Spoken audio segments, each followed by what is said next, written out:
Sunitha Williams മടങ്ങി വരാൻ ഒരുങ്ങുകയാണ്. സുനിത വില്യംസിന്റെ യാത്ര നമുക്കൊന്ന് പിറകിലേക്ക് പോയി നോക്കാം.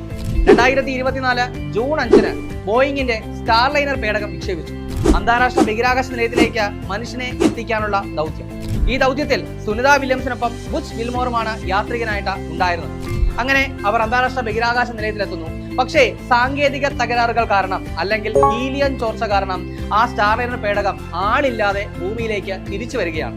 2024 സെപ്റ്റംബർ 7 ആളില്ലാതെ ആ പേടകം ലാൻഡ് ചെയ്തു. അതിനുശേഷം സുനിത വില്യംസും ബുച്ച് വിൽമോറും അന്താരാഷ്ട്ര ബഹിരാകാശ നിലയത്തിൽ തുടരുകയും ചെയ്തു. ഇതിനിടയിൽ സുനിത വില്യംസ് സ്വന്തമാക്കിയ ചില നേട്ടങ്ങളുണ്ട്. ബഹിരാകാശത്ത് ഏറ്റവും കൂടുതൽ നടന്ന വനിത. അതിനു പുറമെ തന്നെ 2024 ദീപാവലി ദിനത്തിൽ ബഹിരാകാശത്ത് നിന്നും സുനിത വില്യംസ് ഒരു വീഡിയോ സന്ദേശവും അയച്ചു. ഇനി അതിനു പുറമെ തന്നെ ബഹിരാകാശത്തെ കൃഷി സാധ്യതകളെ പറ്റി പഠിക്കാനായിട്ട് ലെക്ടിയോസ് കൃഷി ചെയ്യുകയും ചെയ്തു. 2025 സുനിത വില്യംസിനും നമ്മൾക്കും പ്രതീക്ഷയേകി ക്രൂട്ടൺ ദൗത്യം. ഈ ദൗത്യത്തിൽ സുനിത വില്യംസ് ഭൂമിയിലേക്ക് തിരിച്ചു.